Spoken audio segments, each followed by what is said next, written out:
So I will have this brief discussion, and I'll also address some of the earlier comments at the end of this segment. So let me go ahead and ask Diego to bring up the deck here, because it's this issue in some ways has come around full circle, but not to the original beginning point. So some of the statements we've heard so far are frankly out of touch or out of date with actual current reality. So similar to some of the other issues that I try to provide a context where we are, in addition to our surrounding neighbors, and in some instances, whether it's the region, the county, the entire state, or the nation, and put it into context. So this is, I believe, a statewide problem, but we've only been looking just in Southern California region. So to begin with, I want to be clear, this is not, as everyone always assumes, this is not a city of Oxnard created problem, but we are bearing with this. So not too long ago, some of our state legislators, not ours from this region, but specifically from the Southgate Long Beach area, proposed bills in Sacramento to provide more opportunities for street vendors to work. And if you look at the legislative intent of these state laws, I think it's understandable. The problem we are all confronting now across the state are basically the unintended consequences that were unfortunately not anticipated. So you can see here some recent stories with regard to these laws, and so let me go to this now. Only 3 years ago, we had a lot of people in this council chamber upset at the city because we were upholding the permit requirements to sell food on the street, specifically the health department's requirement for food safety. So I'm gonna see, Diego, can you press play real quick? This is only a minute long. It's just a reminder, 3 years ago. My name is Sofia Vega, and we definitely are here for justice for our eloteros, paleteros, and floristas and other roaming vendors in Oxnard. We also need answers. How many cars and product has been confiscated, and to what retail value does that product have? All monies that were confiscated, if any, where is proof of receipts, and where was that money applied to? Who has authorized code to act in this manner? Who is giving them the green light to conduct this behavior when county health has jurisdiction over food vendor? Why hasn't the city passed an ordinance from the 2018 law that was signed by the governor? If you're willing to do something, do it now. You say you will revisit this. We hope to see some action. We hope to see justice. Harassment for our eloteros and everybody else, our street vendors, needs to stop. Put this on your agenda and let's see the action. Thank you. So 3 years ago, we had community members, along with local street vendors, advocating for us to not enforce the county's health permit requirements for local street vendors. Now this year, throughout this year, if you, and I don't assume people watch this meeting routinely, regularly, every 2 weeks, but if you have been watching our meetings and even some of the county board of supervisors meetings, then you've seen now we have our local vendors who are permitted and licensed have been advocating for us to enforce against the recent proliferation of illegal food vending, not only in Oxnard, but throughout the county. The county board of supervisors actually took up this item today as well. And what our local vendors are saying is, hey, we've gotten our food permits. By the way, they're not difficult to get anymore. We've gotten our business license tax. We're playing by the rules. We're providing safe food, but now you're allowing for all of these vendors who are organized from somewhere else to come in here and pop up all over the city and undercut us. So that's what we're confronted by now. So 3 years ago and prior to that, our community advocated for our vendors. Now our vendors are advocating against the illegal vendors who are coming in to the area from other parts of California. Thank you. Good evening. Let me go to this slide. Okay, so just to put faces to the bills, so you've got Ricardo Lara and Lena Gonzalez. These were state senators. I believe Mr. Lara is now the state's insurance commissioner, and Ms. Gonzalez is I believe, still a state senator. But it's these two bills referred to by bureaucrats as SB 946 and SB 972. But it's really what I call the Lara and Gonzalez bills. And again, if you look at the legislative intent, I think they were trying to provide opportunities for people and to decriminalize street vending of many types, but of course food is the main items. So here is just a brief selection of the various communities that have been struggling with the unintended consequences of these bills. It is popping up all over the place. If you can find some of their organized advertising on social media, you can see, certainly here in Southern California, and we're part of this circuit, but they will advertise specific locations in our city and many other cities in Southern California of where they will pop up to sell the food. So due to the state laws and due to the fact that we are not the county, we do not have the food, we don't have the health department. We don't issue or program the food permits. So the Lara bill and the Gonzalez bill really narrows, what we have here is narrows the lane for anything we can do. And it's essentially comes down to ADA violations, meaning you have to keep the sidewalk clear. That's unfortunately not the most meaningful because all it allows us to do is say clear the sidewalk. It doesn't, there's nothing more we can do. The fire code right now is still effective. If they don't have their permits, then they're, in most cases, if they're cooking hot food, then they are violating fire code. So there's a very narrow lane for local jurisdictions to enforce and to try to level the playing field for all of our local food vendors. And by the way, even if you're not from here, there's still a path to get a health department food vending permit, as well as a local city, any local city you want to work in, a business license tax. What is going on though, this proliferation, and we've all seen it, whether it's here in Oxnard or other cities, it's, I'm pretty suspicious that this is organized crime. These are not necessarily families wanting to do their own business, because the way we see these places being set up and the way they're being replenished with supplies and food, it is definitely organized. And we have worked with the county's health department, and we continue to try to work with them.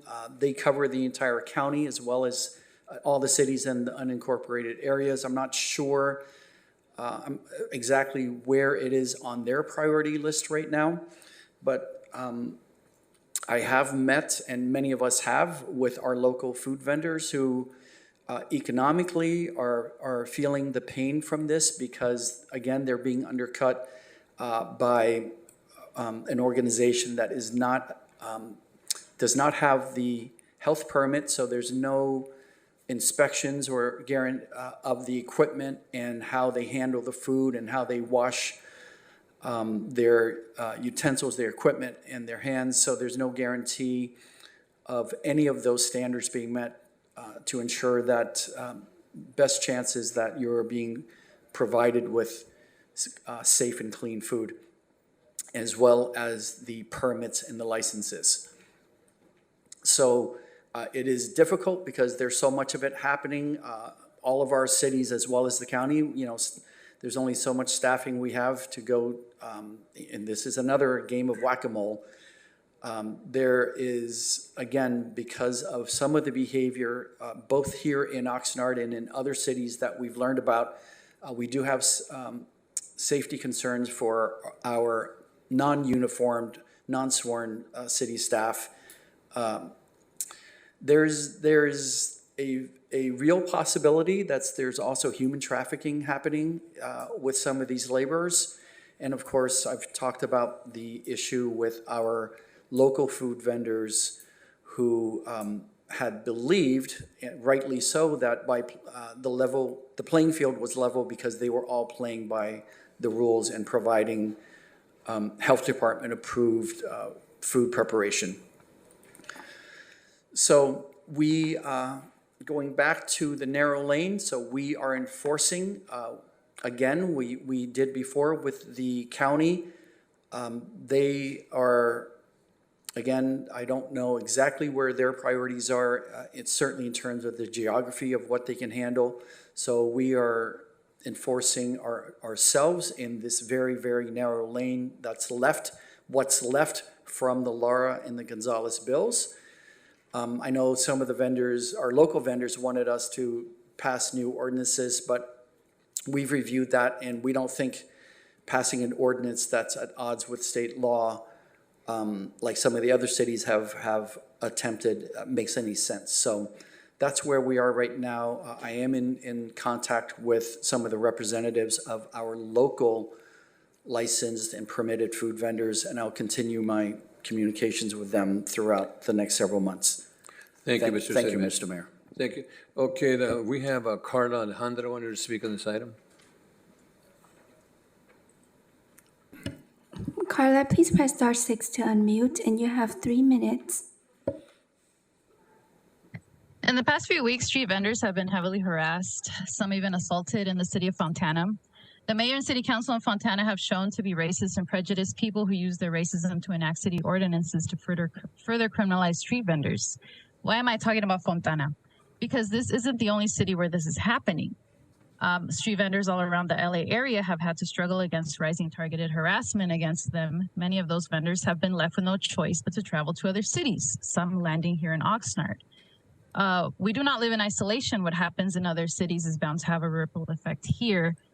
And it's just interesting to me that the city manager wants to talk about these laws that were passed that help the vendors and stuff like that. But all of this targeted harassment, some of it physical assaults that street vendors have been facing in Fontana and other LA cities, yeah, that doesn't really show that vendors are being helped a lot. And honestly, I just kind of want to address the ridiculous statement of implying that these unpermitted street vendors are linked to organized crime. Do you not hear how ridiculous and frankly ignorant that sounds? Sometimes I listen to the things that you and the other city council people say, and I feel like I'm crazy. Because I sit here and I think, how can you say things like that are so ridiculous and unfounded and ignorant and frankly uneducated with no research done? And how can you get away with it? How does no one call you guys out on all of these ridiculous things that you say? Why? Like, how are you, like, literally, are all of the city council people gonna just sit there and like allow this implication that street vendors are like a part of organized crime? Are you serious? And no one's gonna say anything? But I every single day, like, no, I do listen to these city council meetings every other Tuesday for the past 10 years. And every single week, I don't think that my expectations for the ridiculous things that you say can be surpassed. And every week, all of you find a way to surpass my expectations. 30 seconds. I just like, I had a whole thing written that I was going to say, and that took me so out of whack that I am in shock. Quite frankly, ridiculous.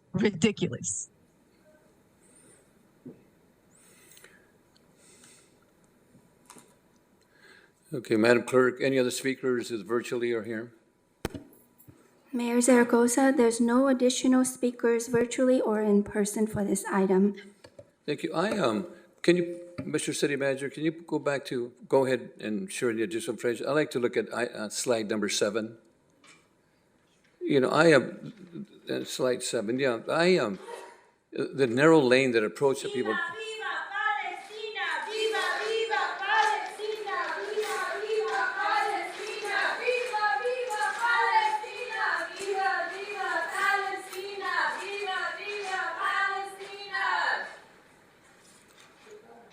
The reason I'm talking about here that SB 946 and 972 are the vendors that really, or excuse me, as the legislation that prohibits the city from forcing a vendor to leave a specific location. And of course, you know, the adopting any ordinance in the city of Oxnard is at odds with the state law. The third item is what I'm concerned about is that we have legal vendors.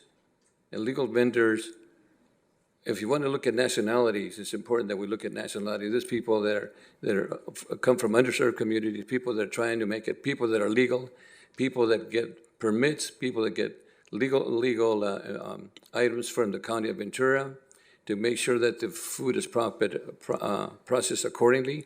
And not only that, some of those vendors out there have actual propane tanks that potentially, I'm not sure how safe they are. And I do not believe that it's really fair to the people that follow the law and so forth. And I'll give a good example. All of us have to have a driver's license and we're going to drive in the state of California.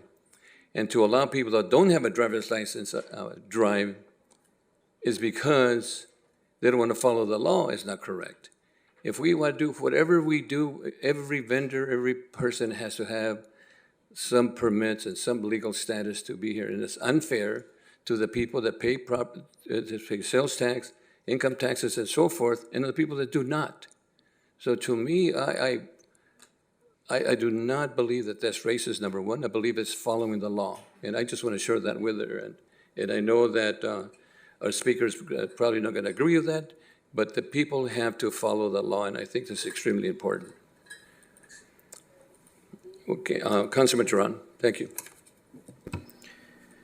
Thank you, Mayor. I appreciate the information for the public. I have a feeling that there's maybe an important distinction that may need to be made here. The beginning of the presentation highlighted the back then in 2020 and then in 2021 when I joined the council,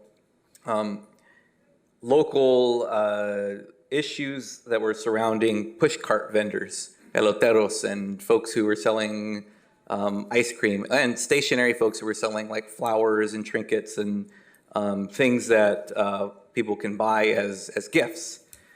Tonight, I believe we're focusing mainly on the pop-up style taco vendors or hot food preparation that are not mobile like we would see with our pushcart vendors, which I believe was the original intent of those two bills to create an easier path for permitting and decriminalization of those activities. And in fact, I think on Laura's picture, the logo had a push cart as that. And I absolutely understand that, and I read through the legislation, and you can see the intent there when you actually read it. But tonight we're talking about, correct me if I'm wrong, those hot preparation, bring a grill, a propane tank, set up a canopy and lighting and a generator, and sell tacos or hot prepared food or drinks on a street corner. Is that correct, Mr. City Manager? Yes, it is. Okay, thank you. And I only ask that because it's important that that distinction be made so that the public is clear on that, and we know exactly what it is we're talking about tonight. And anyone out there can do a public records request on the emails received by the council, especially by the mayor, from our food vendors who are permitted food vendors, many who are local to the city of Oxnard or in the county of Ventura, who have their own businesses where they have gone through the process of getting proper permits, getting the the city tax certificate, getting food safety and food health permits from the county of Ventura, all a significant investment. Many of whom, again, are local, many of whom are family, locally owned, many who are monolingual Spanish-speaking individuals. And the number of emails and phone calls and visits to the office that the mayor has received, I think is important for folks to understand that this is not an issue that city officials from or from this city or some of the other local cities that are grappling with this. I don't think anyone's looking to target anyone for no reason at all. This issue that's popping up, this fits within the categories under the two bills that were highlighted, and this affects economically our local residents who are saying that this is affecting their business. And again, do a public records request on the emails from those folks, not only on us but on the county supervisors. I've seen them speaking at their meetings with regularity. And when I hear folks say, I've lost X percent amount of my business because I have to pay for my overhead, I have to pay for my staffing, and it costs me, $5 to make a quesadilla, and I have to sell it for $7. How can I beat someone who comes in and sells it for $3? Like, what can I do? What are my options? And it's difficult to tell them, well, I can't answer your question. I honestly don't know. I can't tell them, well, lower your prices to match the street vendor who has little overhead.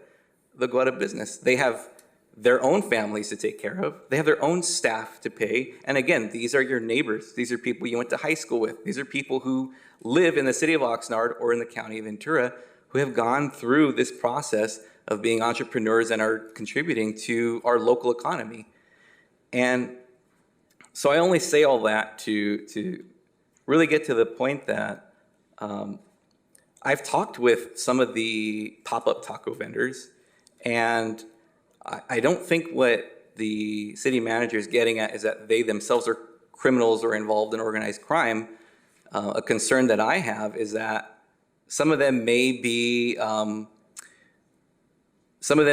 working in an organized fashion where they are working for someone who is saying, you're gonna pop up on this corner, this corner, this corner. I expect you to sell this much tonight. I expect this much to come back tonight, and this is how much you're going to be paid. And when this is all a cash-only business, or when it's organized at that level by some individual or individuals, that, I'll use the word, could be exploitation of people who are the ones doing the cooking, taking the risk, being here and doing this selling. Somebody's making money off this, and I'm worried it's not the people who are selling the food. And people are being taken advantage of, or possibly being taken advantage of, and I think that's what the city manager is getting at with the statement around this being organized. And so I have to say that we've seen it in this county before. There are legitimate businesses and illegitimate businesses that operate in that fashion and exploit people and exploit their workers and operate in the shadows, but also at the same time in plain sight. So I think that's important to notice here. And the last thing I'll say is, as I mentioned, there are vendors in our city and in our county who have done what the expectation is to get permitted and be able to sell food, hot food, in a way that is safe and reliable, but is also the expectation. Again, they are your neighbors, they're your family members, they are people you see every day, and I would go out of my way, I'd pay extra to help my neighbor out if they opened a shop or opened a business.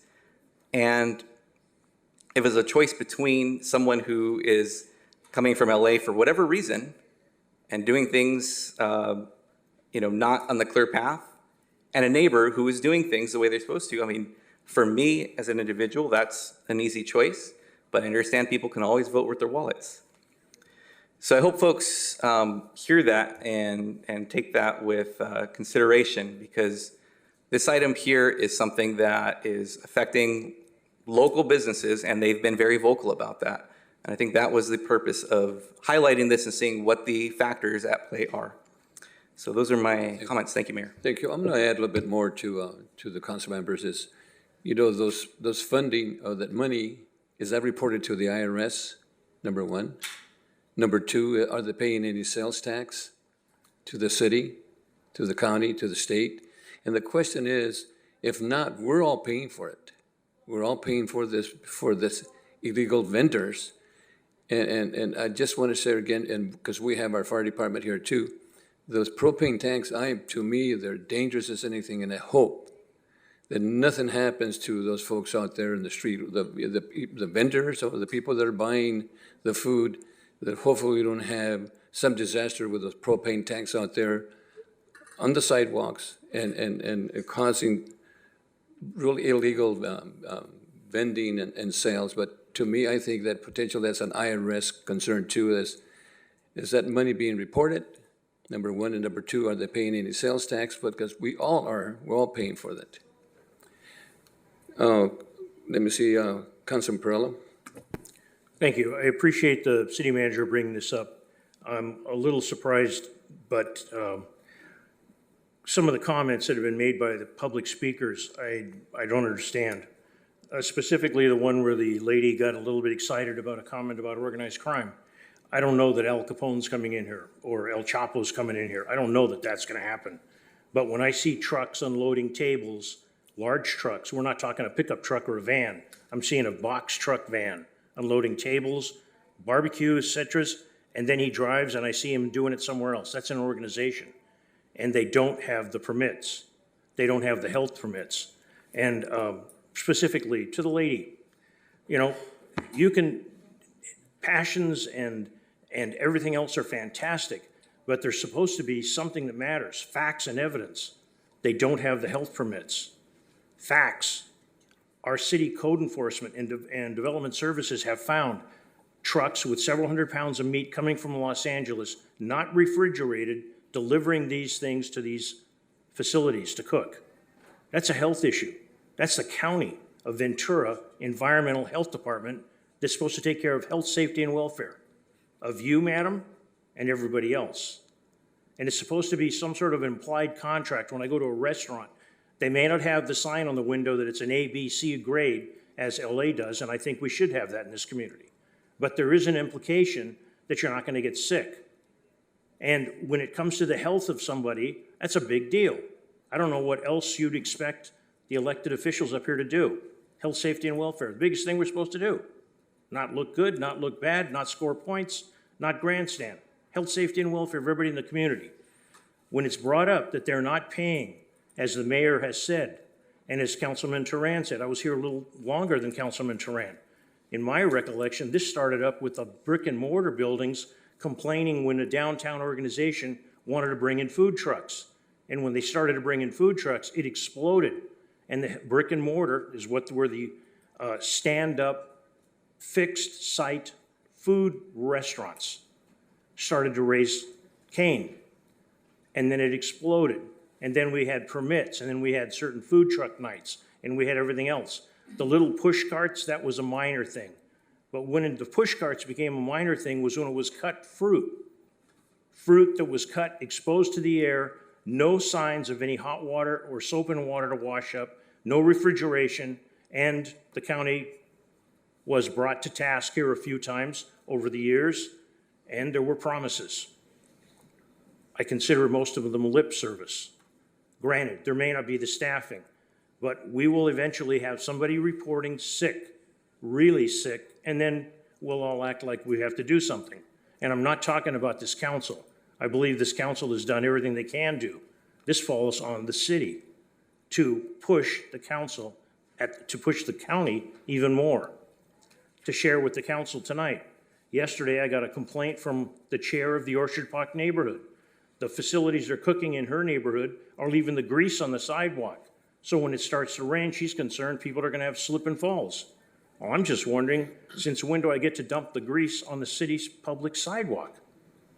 But as has been pointed out, and we didn't share it tonight, when people are asked for identification, apparently they don't even carry identification, or there's no means to force them to give identification. And it was stated, and Mr. City Manager, I hope you can put it back up on the screen. Where is the item that said, even if they find something, there's no repercussions? That's a misdemeanor, but there's nothing can be, done? That's kind of ridiculous. If I flip it 180 degrees and play devil advocate, I want to sell tires. I want to sell gasoline. I want to send a roof. I want to send you oxygen bottles. Hey, I can save some money if I don't get a permit. I can save some money if I don't make sure it's pure what I'm giving you. I can save some money that if I steal it, I sell it to you. We're supposed to work in a society where everything works. Certain aspects are falling apart on the seams. This is one of them. I appreciate the comments that have been said.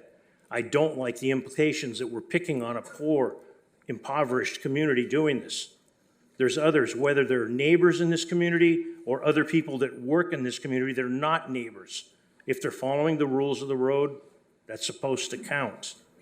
It's supposed to count. When it doesn't, it just gets worse. Those are my comments, and I appreciate greatly that this brought to the attention of the public. I have gotten more calls on this item than pretty much everything else, except for when the rent control was going to be, and we had a comment and public comment earlier about the rent and how we can do this and how we can do that. I assume that person's forgotten that we even lowered the recommendation of the rent control. Councilmember Basua wanted it dropped a point more, and the council went along with that. People, you got to remember, you got to pay attention, you got to listen, and you got to remember. Thank you, Mayor. Thank you. Councilman Valenzuela Zavala. Yes, thank you, City Manager, for bringing this forward to us and, explaining some of the differences between our local and, and non-local food vendors. I guess all I ask is, moving forward, I think just because of the word illegal and, usually food vendors come from a more Latin background here in the community, that maybe we shouldn't be using the language of illegal food vendors, but unpermitted street vendors instead, because some of the, history behind those words and individuals or organizations. Thank you. Yeah. Mr. City Manager. Yes, I had some concluding comments with regard to the earlier comments, and I don't think Mr. Blatel's here. He wanted a response. I was going to try to provide one. So I did state to Mr. Blatel in writing that there are other priorities ahead of his. For example, dealing with the fish problem that we confront. And I also stated with him that if there's an overcharge of any LMD, that we would replace the funds. So I hold to those words. With regard to the fish problem, that most recent update on the homeless crisis was intended to be an update about the problem statewide. We've had plenty of updates and specific staff reports with regard to the local homeless crisis here in Oxnard. So, if you didn't see those or maybe you forgot about them, they are recorded. And given the depth and the breadth and the scale of the problem, we will have more of those local reports, certainly. And to Mr. Gleason, who said that you were told that this school district and the city aren't on speaking terms, I don't know who you listened to. That's certainly not true. I actually had, even this week, I had exchanges with the superintendent of the high school district. So don't believe everything you hear. And finally, fish housing is the solution. Thank you, and Merry Christmas. Thank you.